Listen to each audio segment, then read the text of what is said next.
Hola, ¿cómo están? Mucho gusto. Mi nombre es Horacio Urteaga.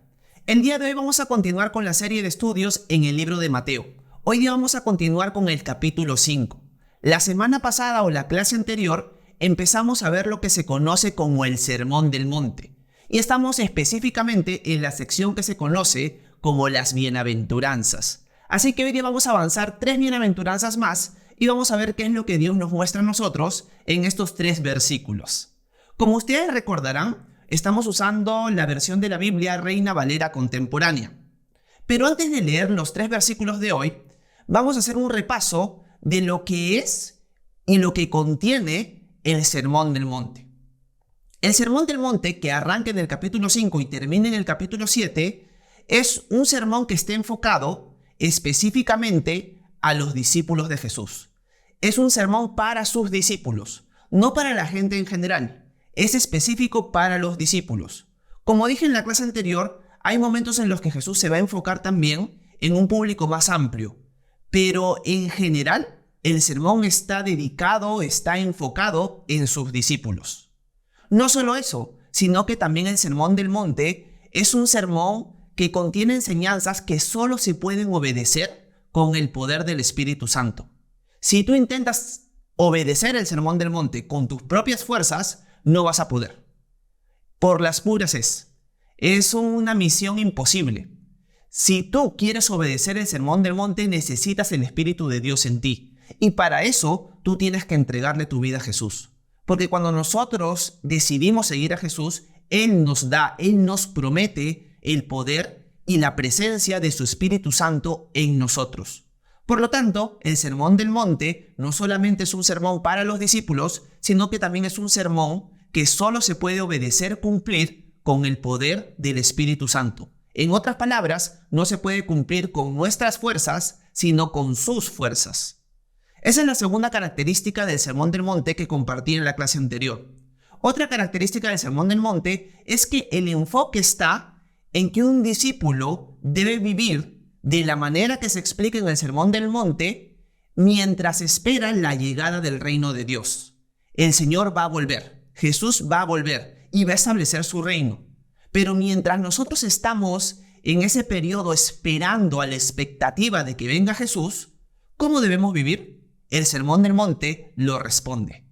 Así que otro enfoque más del Sermón del Monte es que es un sermón que le enseña al discípulo a cómo debe vivir expectante de la venida de su maestro y el establecimiento de su reino.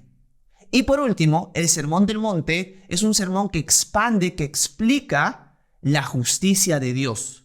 Pero no la justicia en el sentido como lo explica la carta a los Romanos, que es la justicia que Dios nos atribuye a nosotros. No es en ese sentido, sino en una vida justa, en la forma de vivir de un discípulo justamente. ¿Cómo es practicar la justicia? ¿A qué se refiere Dios con que debemos practicar la justicia? El Sermón del Monte expande lo que es vivir justamente. Así que eso también vamos a ir aprendiendo mientras vamos leyendo el Sermón del Monte. Ahora estamos en las bienaventuranzas. Y como también dije en la clase anterior, las bienaventuranzas nos van a mostrar 2 cosas. Lo primero que nos va a mostrar las bienaventuranzas es la naturaleza del discípulo. Si tú eres un discípulo de Jesús, las bienaventuranzas van a ser una radiografía de cómo tú eres, de cuál es tu carácter a partir de que has empezado a seguir a Jesús, cómo tú deberías vivir y cómo tú ya vives. El Sermón del Monte y específicamente las bienaventuranzas nos muestran cuál es la característica o la naturaleza del discípulo. Y no solamente eso, sino también nos muestra ¿a qué apuntamos? ¿A qué anhelamos llegar a ser? ¿A qué me refiero? En la clase anterior vimos que nosotros somos llamados pobres en espíritu. Y un pobre en espíritu es alguien que depende de Dios constantemente. Pero nosotros podemos, ahora que hemos conocido al Señor, ser pobres en espíritu. Pero aún no lo somos a un nivel que el Señor demanda de nosotros. Nosotros todavía podemos crecer mucho más en la pobreza en el espíritu. Bienaventurados los que lloran. Un discípulo es alguien que llora. Pero hay veces en nuestra vida que nosotros no lloramos por nuestro pecado, por el pecado ajeno, etcétera, etcétera. Sí, ahora que hemos conocido a Cristo, nuestra naturaleza ha cambiado y ahora somos pobres en espíritu, ahora somos llorones, por así decirlo, pero aún anhelamos crecer en esas áreas. Así que las bienaventuranzas nos van a mostrar la naturaleza del discípulo, cómo un discípulo es, pero también qué es lo que él anhela aumentar en su vida.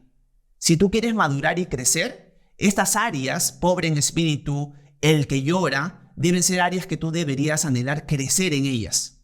Así que esas son las dos fuentes o enfoques de las bienaventuranzas que nos guían mientras los vamos leyendo. La semana pasada o la clase anterior vimos dos bienaventuranzas, los pobres en espíritu y los que lloran. Y vimos las recompensas de los que lloran y de los que son pobres en espíritu, y de todo discípulo en general. Por eso las bienaventuranzas comienzan diciendo bienaventurados, o cuán dichosos los pobres en espíritu. ¿Por qué son dichosos? Porque ellos heredarán el reino de Dios. Bienaventurados los que lloran. ¿Por qué son bienaventurados? Porque ellos recibirán consolación. Y estos versículos los expandimos, los expusimos en la clase anterior, y hoy día vamos a continuar viendo otras características de un discípulo y por qué es dichoso. Así que arranquemos hoy con Mateo capítulo 5 y vamos a ver el versículo 5 en adelante. Mateo 5:5, repito, estamos leyendo la versión Reina Valera contemporánea. Vamos a ir un versículo a la vez y vamos a tratar de sacarle el jugo a cada bienaventuranza. Veamos la tercera bienaventuranza. Jesús continúa diciendo en las bienaventuranzas: bienaventurados los mansos, porque ellos heredarán la tierra. Bienaventurados los mansos, porque ellos heredarán la tierra. Otras versiones de la Biblia no ponen bienaventurados los mansos, sino bienaventurados los humildes. Esto quiere decir que un discípulo es manso y es humilde. ¿A qué se refiere Jesús con que un discípulo es manso o humilde? ¿Cómo podríamos definir la mansedumbre? Ser manso. Ser manso no es ser menso. Ser manso es ser alguien que tiene poder bajo control. Tienes el poder tú de tomar acción. Tienes el poder tú de tomar represalias contra alguien que te ha atacado. Pero tú te dominas a ti mismo. Tienes el poder para dominarte. Tienes el poder para no explotar. Tienes el poder para controlarte. Las Escrituras nos van a decir muchas veces que Dios no nos ha dado un espíritu de cobardía, sino de poder, amor y de dominio propio. Por lo tanto, el discípulo, ahora que ha empezado su caminar con el Señor, ha nacido de nuevo, ha encontrado en él, en esta nueva naturaleza que es manso, que tiene dominio propio, que ese poder que él tiene lo puede controlar. Y eso es lo que Jesús nos quiere decir con bienaventurados los mansos, alguien que tiene poder bajo control, alguien que no busca vengarse, alguien que no busca tomar represalias contra alguien que le ha hecho daño o contra alguien que lo merece haciéndole daño a otra persona. Es alguien que no es vengativo, es alguien que encomienda la justicia a Dios. Las Escrituras también nos dicen: mía es la venganza, dice el Señor, yo pagaré, dejándole a Dios que se encargue de a él aplicar la justicia y no nosotros. Es alguien que tiene poder bajo control. Es alguien que no va a responder el ataque con ira. Es alguien que va a poder dominarse. En conclusión, una persona mansa, una persona humilde, es alguien que tiene poder bajo control y que no usa ese poder descontroladamente, sino que lo somete a la voluntad de Dios. Eso es algo muy importante. Y la humildad es prácticamente eso. La humildad reconoce a los demás como superiores a uno mismo. Una de las cosas que me gusta a mí meditar y decirle al Señor en mis tiempos de oración es que yo no soy nadie. Una de las cosas que a veces puede ir creciendo en nosotros es el orgullo. Y por lo tanto, una buena práctica, una práctica saludable para nosotros que ya somos mansos, para nosotros que somos humildes, es humillarnos más delante de Dios. Y me gusta decirle al Señor constantemente: Señor, si tú me usas, no es porque yo sea lo máximo. Si tú me usas, es porque tú quieres hacerlo. Y tú me usas a pesar de mi pecado. Reconozco delante tuyo, Señor, que no soy nadie. Reconozco que soy un siervo inútil. Reconozco que no es por mis habilidades que la gente puede entender tu palabra. Reconozco que es por tu habilidad. Reconozco que es por tu poder. Reconozco que son por tus dones que yo puedo ser usado por ti para exponer tu palabra, para enseñarla, para hacer luz y sal, etcétera, etcétera. Por lo tanto, una persona mansa, una persona humilde, es una persona que se pone por debajo de los demás muchas veces, que se pone por debajo sobre todo de Dios, se humilla delante de Él. Es una persona mansa, pero no es una persona que se deja pisotear por los demás, porque tú puedes reclamar tus derechos, pero con mansedumbre. El problema está en que una persona que no conoce al Señor o un cristiano carnal puede tomar esos actos de injusticia por sus fuerzas, puede tomar esos actos de injusticia por sus propias manos, puede vengarse por sus propias manos. Y esa no es la idea de un discípulo. Un discípulo le encomienda a Dios la justicia. Un discípulo se controla a sí mismo, tiene dominio propio. Un discípulo se humilla ante los demás y sobre todo se humilla ante Dios. Por lo tanto, es una buena práctica meditar y reconocer delante de Dios: Señor, no somos nada. Señor, tú eres el que manda, tú eres el que nos usa, tú eres el que nos da el poder. Tú eres el que bendice, no porque nosotros lo merezcamos, sino porque tú has decidido mostrarnos ese favor ahora que somos tus hijos.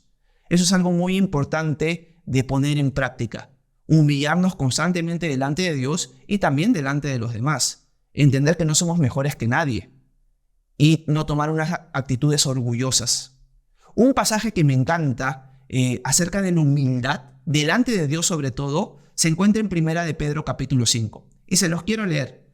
Primera de Pedro capítulo 5 versículo 6 y 7 dice lo siguiente. El apóstol Pedro, hablando a la iglesia perseguida, les dice: por lo tanto, muestren humildad bajo la poderosa mano de Dios, para que Él los exalte a su debido tiempo. Descarguen en Él todas sus angustias, porque Él tiene cuidado de ustedes.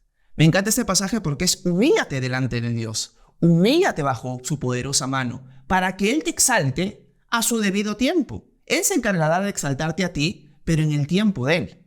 Eso no es algo que depende de ti, es algo que depende de Dios. ¿Estás dispuesto a humillarte delante de Él? Y una característica de humillarte delante de Dios es que tú echas sobre Él todas tus angustias.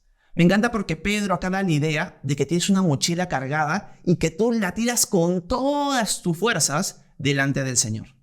Es: echa sobre Él todas tus angustias, arrójaselas, porque Él tiene cuidado de ustedes. Y eso es un acto de humildad. Te sometes a Dios y dices: Señor, tú tienes el control absoluto. Todas mis angustias, todas las cosas que yo estoy pasando, te las entrego a ti. Yo no tengo la capacidad de solucionar estos problemas. Te los entrego a ti. Tú sí tienes esa capacidad. Yo no soy el rey, yo no estoy en control de todo. Tú estás en control, tú eres el rey. Me humillo delante de ti. Yo tengo la posibilidad de querer solucionar todo con mis propias fuerzas, pero someto ese poder bajo tu autoridad. Ese poder lo pongo bajo control y bajo tu control. Esa es la idea de una persona que es mansa. Por eso el Señor va a decir: bienaventurados los mansos.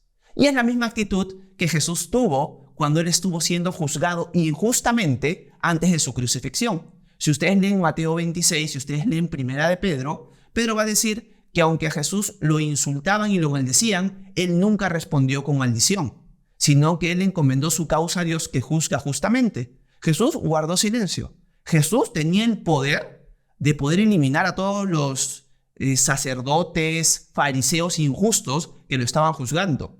Pero Jesús, ¿qué hizo? El poder lo sometió bajo la autoridad del Padre. Poder bajo control. Y Él guardó silencio como cordero que he llevado al matadero. En el caso de Jesús, la voluntad del Padre era que Él muriera como un cordero inmolado en la cruz. Así que Él sometió ese poder que Él tenía bajo la autoridad del Padre. La actitud del discípulo constantemente es someter su voluntad, es someterse y humillarse delante de Dios constantemente y encomendar a Él su causa. Esa es la actitud de un discípulo. Un discípulo es manso, un discípulo es humilde. ¿Ves esas actitudes, ves ese carácter en tu propia vida? ¿Hay cosas que tú deberías mejorar con respecto a tu mansedumbre? ¿Eres alguien fosforito, alguien que explota rápidamente? Si tú eres alguien así y ya has decidido seguir a Cristo, ya lo estás siguiendo y ves esa lucha en ti, pídele al Señor. Acuérdate, los mandamientos, las indicaciones que encontramos en el Sermón del Monte no se pueden cumplir con nuestras propias fuerzas, sino con las fuerzas del Señor. Por lo tanto, pídele al Señor que te ayude a crecer en esa área. Un discípulo, por naturaleza, tiene que ser manso, tiene que ser humilde. Pero aún anhelamos crecer en eso. Sí, hay una humildad, una mansedumbre que desde que conoces al Señor ha empezado en ti. Pero aún falta mucho camino por recorrer. Aún falta mucho por crecer. Pídele al Señor que te ayude a crecer en esa mansedumbre. Pídele al Señor que te ayude a tener dominio propio y que tú puedas crecer en ese dominio propio. Y ahora, cuando ya se expone la característica, el carácter de cómo debe ser un discípulo, se expone cuál es el motivo de la dicha. ¿Por qué los discípulos somos dichosos? Y acá dice, bienaventurados los mansos, porque ellos heredarán la tierra. Eso significa que nosotros los discípulos vamos a heredar la tierra. Y acá viene una aclaración bien importante. Muchos de nosotros, mientras hemos crecido, capaz conociendo al Señor o aún no lo conocíamos, hemos tenido el entendimiento de que cuando nosotros morimos, nos vamos al cielo y que ahí nos vamos a quedar por la eternidad. Muchos de nosotros tenemos o teníamos esa idea. Yo muero y ahora que he muerto, me voy a la presencia de Dios, me voy al cielo y ahí voy a pasar la eternidad con el Señor en el cielo. Bueno, la Biblia nos enseña que no va a ser así. La Biblia nos enseña que nosotros vamos a reinar con el Señor aquí en la tierra. En la clase anterior hablamos acerca de que somos dichosos porque nuestro es el reino de los cielos. Y cuando yo hablé del reino de los cielos, no me estaba refiriendo a un reino que está en el cielo y que se va a quedar ahí, sino es un reino que viene del cielo. Y el rey es Jesús. Y en todo momento cuando hablé del reino de los cielos, hablé como un reino que va a venir y se va a establecer aquí en la tierra. Por lo tanto, cuando nosotros partamos a la eternidad, va a llegar un momento en la segunda venida de Jesús donde vamos a heredar la tierra. La eternidad no la vamos a pasar en el cielo. La eternidad la vamos a pasar en la tierra. Y vamos a reinar con el Señor para siempre. Tengo el entendimiento de que cuando Jesús venga en su segunda venida, va a establecer su reino mileniario. Eso significa que va a reinar con nosotros y con la nación de Israel cumpliendo sus promesas durante 1000 años. Y luego de eso va a haber un juicio y luego vamos a pasar a lo que se conoce como el estado eterno, donde se va a establecer la ciudad conocida como la Nueva Jerusalén. Y ahí vamos a reinar con el Señor para siempre. Ahí vamos a estar con Él por la eternidad. Y la descripción de la Nueva Jerusalén, ustedes la pueden encontrar en Apocalipsis capítulo 21. En Apocalipsis capítulo 21 nosotros vamos a ver cómo se describe las dimensiones, los materiales de la ciudad conocida como la Nueva Jerusalén, donde nosotros vamos a vivir. Por lo tanto, nosotros los discípulos somos dichosos porque vamos a heredar la tierra. El Señor creó este mundo para que sea nuestra herencia. Pero nosotros le entregamos nuestra herencia a Satanás. Y eso ustedes lo pueden encontrar en Génesis capítulo 3, con el pecado de Adán y Eva. Pero Jesús vino para recobrar la herencia que nosotros habíamos perdido. Y por lo tanto, cuando el Señor venga, nos va a entregar por fin lo que nos pertenecía, lo que Él recuperó. Y Él va a ser el rey dentro de esa herencia. Vamos a heredar la tierra y vamos a estar con el Señor para siempre. Les animo a leer Apocalipsis capítulo 21 y leer la descripción de la Nueva Jerusalén. Una cosa adicional también es que en el Salmo 2 se habla acerca de Jesús, se habla acerca del Hijo de Dios. Y una de las cosas que le dice Dios el Padre al Hijo es que le va a dar las naciones por herencia. Y en el Salmo 2, en los versículos 8 y 9, se los voy a leer, el Padre hablándole al Hijo le dice lo siguiente: pídeme que te dé las naciones como herencia y tuyos serán los confines de la tierra. Someterás a las naciones con cetro de hierro y las destrozarás como a vasijas de barro. Las Escrituras han mostrado que el Padre le va a entregar al Hijo como herencia la tierra. Por lo tanto, nosotros, sus hermanos, aquellos que hemos creído en Él, vamos a heredar la tierra. Así que quítense la idea de que vamos a pasar la eternidad en el cielo. Somos dichosos porque vamos a recibir una herencia muy grande. Ya recibimos herencias espirituales en este momento, pero vamos a heredar la tierra y vamos a estar con el Señor para siempre. Y eso es un motivo de dicha para nosotros. Somos dichosos porque vamos a reinar con Jesús para siempre. Y esa es la primera bienaventuranza que estamos viendo el día de hoy. Bienaventurados los mansos, porque ellos heredarán la tierra. Busquemos al Señor para crecer en mansedumbre y en humildad y sintámonos dichosos porque vamos a ser herederos de una gran herencia de este mundo entero.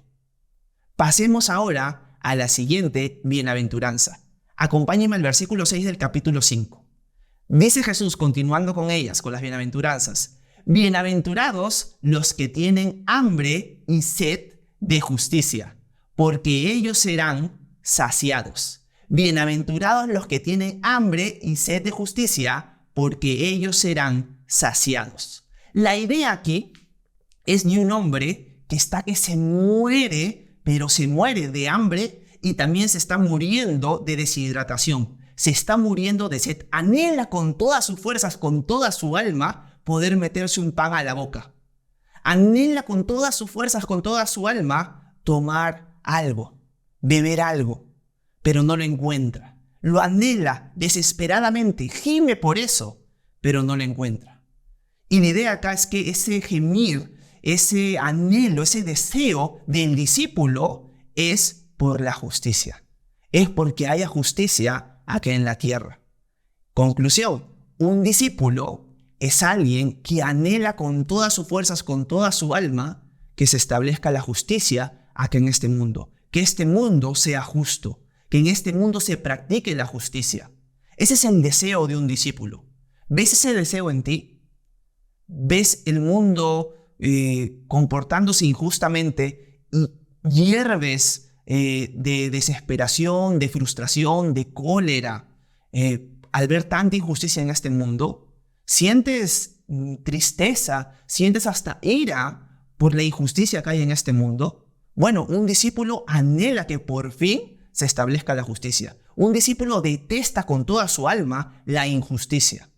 Y por eso el Señor está diciendo: bienaventurados los que tienen hambre y sed de justicia.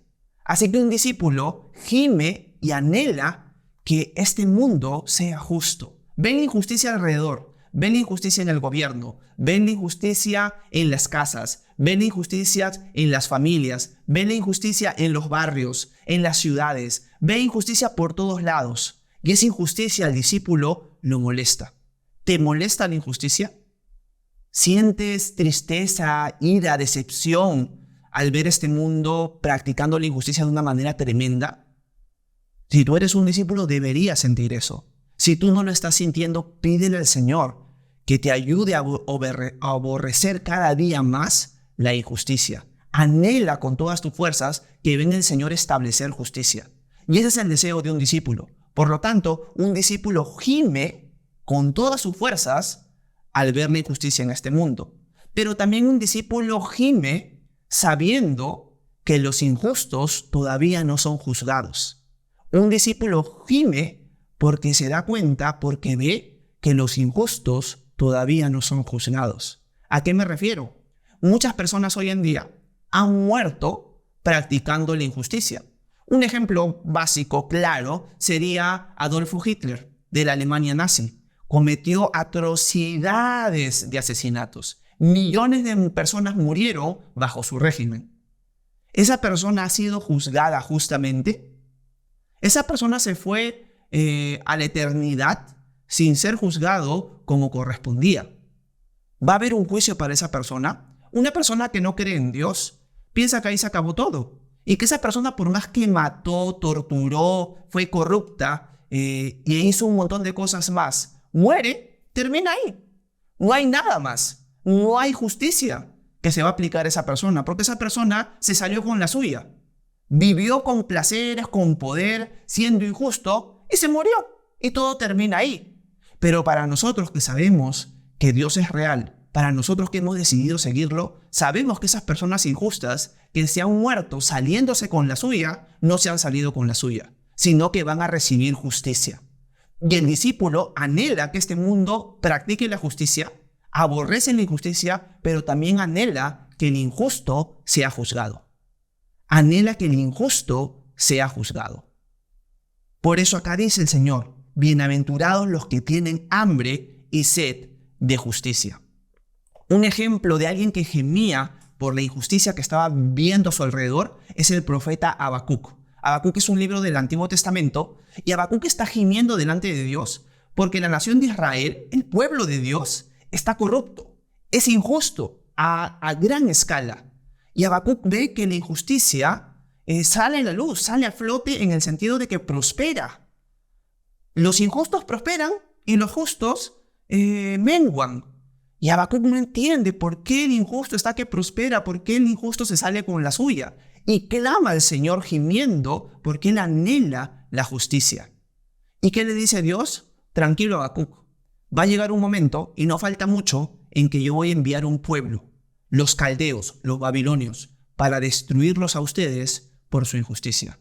Sí, es un pueblo que es peor que ustedes, pero yo lo estoy utilizando como un instrumento de juicio porque ustedes pensaban que se estaban saliendo con la suya. Pero no, yo soy paciente, soy lento para la ira y grande en misericordia. Pero mi ira sí llega y voy a aplicar justicia a mi pueblo. Y Dios envía a los babilonios y juzga justamente a la nación de Israel por su injusticia. Así que un ejemplo claro de alguien que gemía por la injusticia que estaba viendo era el profeta Habacuc. Así que un discípulo anhela con todas sus ganas, con todas sus fuerzas, que el mundo sea justo. Él quiere practicar la justicia, él quiere ser el ejemplo. Él gime al ver la injusticia, pero él anhela también que el injusto sea juzgado. Esa es una característica de un discípulo. Tiene hambre y sed de justicia. Pero también tiene que recordar que es dichoso. ¿Por qué es dichoso? Nos dice el Señor. Bienaventurados los que tienen hambre y sed de justicia. ¿Por qué? Porque ellos serán saciados. Porque ellos serán saciados. Sí, tú ves injusticia en este mundo. Tú ves que el injusto se sale con la suya. Se va de este mundo sin ser juzgado, sin ser condenado, sin nada por el estilo. Y ves que el injusto que todavía sigue vivo, siga prosperando, por más que es injusto. Pero el Señor te dice, bienaventurado eres, porque tú tienes un deseo de justicia que el mundo no tiene. Tú tienes un deseo de que el injusto sea juzgado que el mundo no tiene. Pero te cuento algo, eres dichoso, porque tú vas a ser saciado. Tú vas a ver por fin un reino donde ya no va a haber maldad. ¿Te han tratado mal a ti? ¿Han sido injustos contigo? Bueno, eres dichoso. Recuerda eso. Eres dichoso porque tú vas a ser saciado. Por fin se va a establecer un reino de justicia. Yo, dice el Señor, lo voy a establecer y yo voy a reinar en ese reino. Yo voy a ser el rey. Y ahí nunca más vas a experimentar injusticia. Nadie va a ser injusto contigo, ni tú vas a practicar la injusticia, y todo lo que veas alrededor va a ser justo. No va a haber injusticia en ese mundo. Isaías, el profeta, nos cuenta acerca del reino de Jesús en una profecía en el capítulo 9. Y se las quiero leer para que ustedes vean lo que él expone acerca del Mesías y acerca de su reino de justicia. Isaías capítulo 9, versículos 6 y 7 dice lo siguiente. Porque un niño nos ha nacido, un hijo nos ha sido concedido. Sobre sus hombros llevará el principado y su nombre será Consejero Admirable, Dios Fuerte, Padre Eterno y Príncipe de Paz. La extensión de su imperio y la paz en él no tendrá límite. Reinará sobre el trono de David y sobre su reino, y lo afirmará y confirmará, ¿en qué? En la justicia y el derecho, desde ahora y para siempre. Esto lo hará el celo del Señor de los ejércitos. Es una profecía, es una promesa de Dios. Se va a establecer el reino y ese reino va a ser un reino justo. Si tú estás pasando por injusticias, entiende esto, el Señor lo ve. El Señor sabe lo que estás pasando. El Señor te pide en estos momentos, sé manso y humilde. Encomiéndame a mí tu causa, pídeme ayuda. Humíllate delante de mí. Echa sobre mí todas tus angustias, que yo tengo cuidado de ti.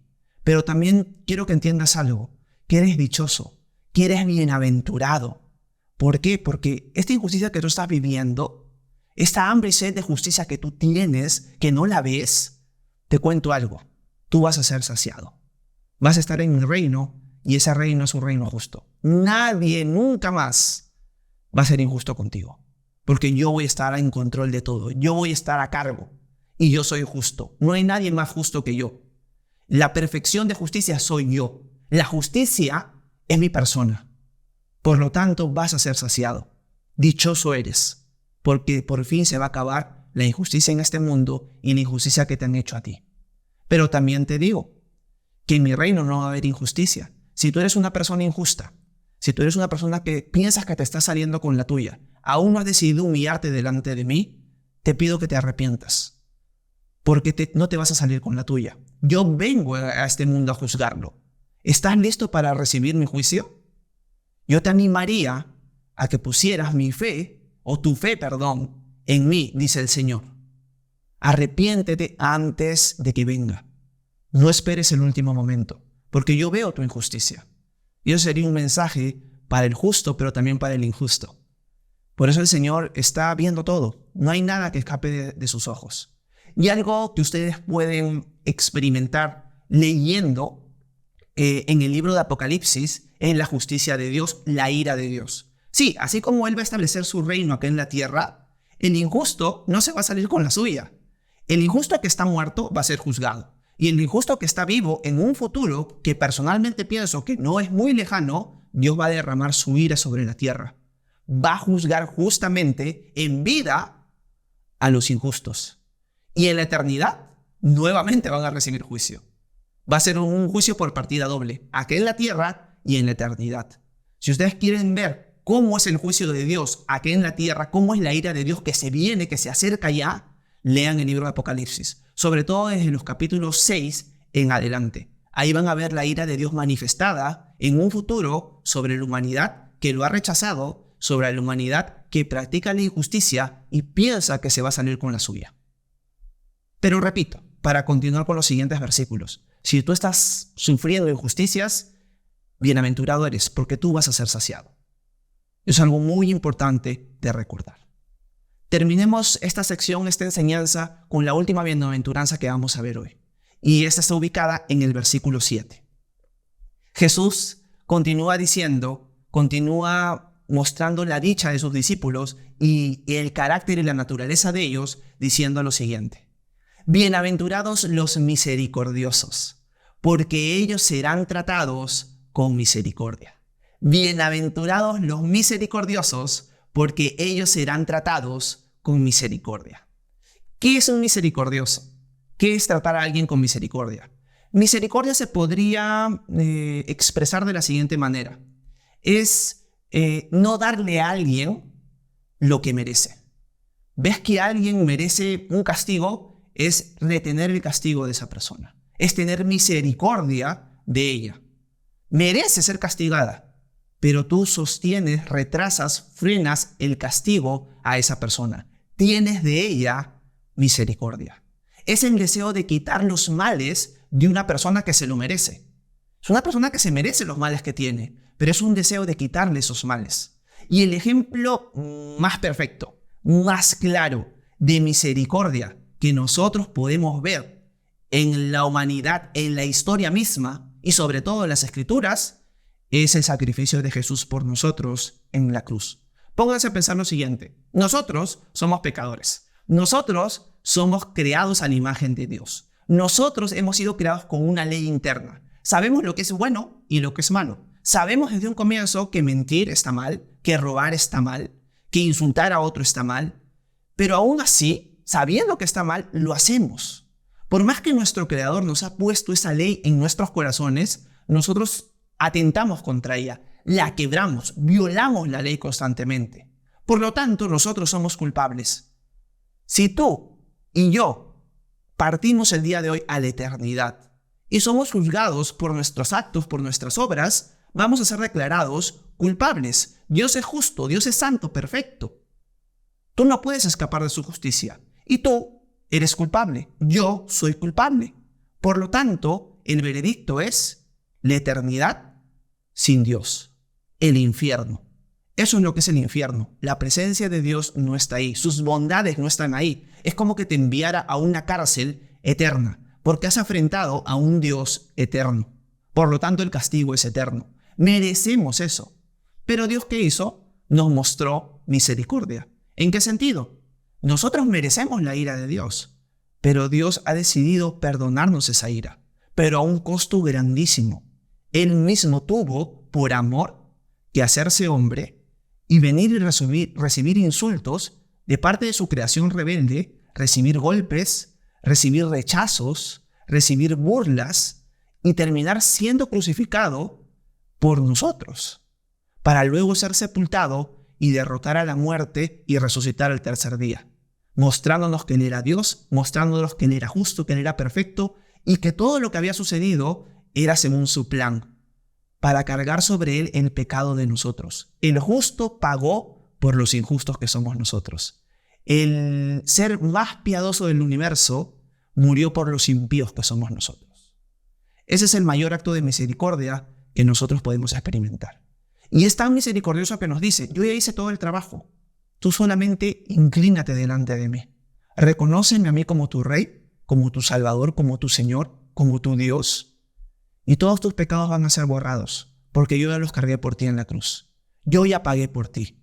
Y lo justo que soy yo, lo perfecto que soy yo te doy esa justicia a tu cuenta. Así que cuando pases a la eternidad, vas a entrar directamente a mi presencia. ¿Por qué? Porque tú vas a tener la justicia de Dios, mi justicia en tu cuenta. Y el castigo, tu deuda, yo ya la pagué. Todo eso lo he hecho porque te amo. Y Pablo, el apóstol, va a decir: en esto muestra su amor Dios para con nosotros, en que aún siendo pecadores, Cristo murió por nosotros. Ese es el mayor acto de misericordia que nosotros podemos ver en la humanidad entera. Por lo tanto, cuando el Señor dice bienaventurados los misericordiosos, nos está enseñando que nosotros tenemos que comportarnos con la misma misericordia que Jesús, que Dios mismo se comportó con nosotros. Si tú quieres ser misericordioso y crecer en misericordia, ¿a quién tienes que mirar? Tienes que mirar a Jesús, el ser más misericordioso del mundo. No trates a los demás como se lo merecen. Refrena eso, muestra compasión, muestra misericordia. Esa es la idea. Otras traducciones de la Biblia dicen: bienaventurados los compasivos o dichosos los compasivos. Ten compasión de los demás. Así como Jesús, como Dios, ha tenido compasión de ti. Un discípulo es compasivo. Si tú eres alguien que no estás mostrando compasión, tienes que pedirle al Señor, arrepentirte, pedirle al Señor: Señor, ayúdame a ser más compasivo con los demás. Porque yo quiero aplicar yo la justicia. Yo quiero tratar a los demás como se lo merecen. No quiero tratar a los demás con gracia, como tú has tratado conmigo. No quiero hacerlo. Pero sé que tú me estás mostrando hoy de que un discípulo es compasivo y que tú eres el ejemplo perfecto de compasión y misericordia. Yo quiero ser como tú. El apóstol Pablo, en la carta a los Efesios, en el capítulo 5, versículo 1, dice lo siguiente: imiten a Dios como hijos amados. Debemos imitar a Dios en su misericordia, en su compasión. Esa es la idea. Y yo apunté dos características que leí de un comentarista acerca de cómo debe comportarse o cómo debe expresar la misericordia un discípulo. Y se las voy a leer. La primera es la siguiente: el misericordioso nunca esperará demasiado de otros. El misericordioso nunca esperará demasiado de otros. Jesús, el ejemplo perfecto, nunca experimentó, o no experimentó, sino esperó demasiado de nosotros. Él mismo hizo todo el trabajo. Él mismo vino por amor a morir por nosotros. Cuando Él estuvo acá en la tierra, sus discípulos, unas joyitas, fallaban un montón. Y Jesús no paraba decepcionado, molesto con ellos. Jesús tenía compasión, tenía misericordia. Hay momentos en los que le dice: hombres de poca fe, han visto todo lo que yo hago y aún así dudan y aún así no entienden. Pero Jesús no los rechazó por eso. Jesús nos dijo: ustedes son unos inútiles, lárguense de acá, voy a buscar otros discípulos. Jesús no dijo eso. Jesús tuvo compasión de sus discípulos. Mateo más adelante nos va a mostrar que va a haber un momento en el que va a venir una multitud y Jesús los va a mirar con compasión porque sabe que son ovejas que no tienen pastor. Jesús mira a las multitudes con compasión Por lo tanto, nosotros deberíamos mirar a los demás con compasión, y una persona compasiva, una persona misericordia, nunca espera más de los demás. Por eso lo apunté acá. El misericordioso nunca esperará demasiado de otros. Otros te fallan, no te sorprendas, porque tú también le fallas a otros. No piensas que tú eres perfecto y solamente apuntas a los demás y no te ves tú. Entiende esto. Así como otros te fallan a ti, tú también fallas a otro. Por lo tanto, imita a tu Señor y ten compasión de aquellos que te fallan. Muestra gracia, muestra misericordia. Esa es la idea de cómo debe vivir un discípulo. Y otra característica que apunté también que me gusta es: el misericordioso será compasivo con aquellos que son extremadamente pecaminosos. El misericordioso será compasivo con aquellos que son extremadamente pecaminosos. ¿Por qué? Porque sabe que son débiles. Y el Señor ha mostrado misericordia contigo, que eres extremadamente pecaminoso. Tú, yo, todas las personas somos extremadamente pecaminosas. Pero aún así, cuando éramos enemigos de Dios, Dios nos mostró su amor en que aún siendo pecadores, Él vino y murió por nosotros. Nosotros no merecíamos que Él muriera por nosotros. Nosotros ni lo estábamos buscando. Y Él mostró compasión sacrificándose por nosotros. Por lo tanto, el misericordioso va a tratar de una manera compasiva a los que son extremadamente pecaminosos, porque entiende que son débiles y entiende que Él también es así. Y entiende que Él también ha tenido esas luchas. Porque puede ser, y ya con esto me voy acercándome al final, de que ahora tú ya conociste al Señor. Eres una persona que está creciendo en misericordia, eres pobre en espíritu, eres alguien que lloras por tu propio pecado, por el pecado de los demás, tienes hambre y sed de justicia, y eso está creciendo en tu vida. Y mientras eso crece en tu vida, ves a los demás que no conocen al Señor, y ellos obviamente no tienen esas características.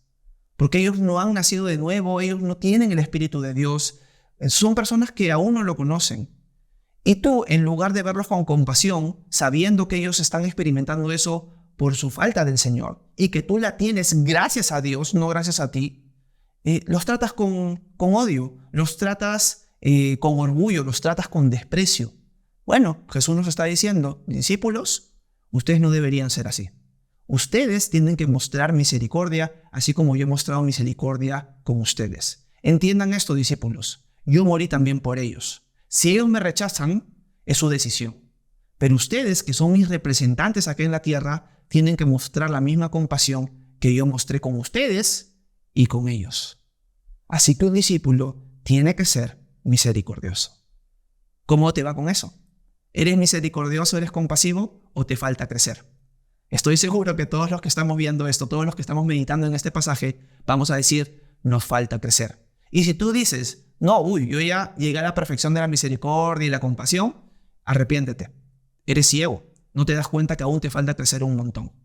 Nos falta a todos crecer un montón, pero tenemos que aspirar a eso. Pedirle al Señor: Señor, ayúdame a ser más misericordioso. Ayúdame a verte a ti y parecerme cada día más a ti en esta área y en todas las demás. Y el Señor termina mostrándonos la dicha de este discípulo misericordioso y de todos los discípulos en general. ¿Cuál es la dicha? Bienaventurados o dichosos los misericordiosos, porque ellos serán tratados con misericordia.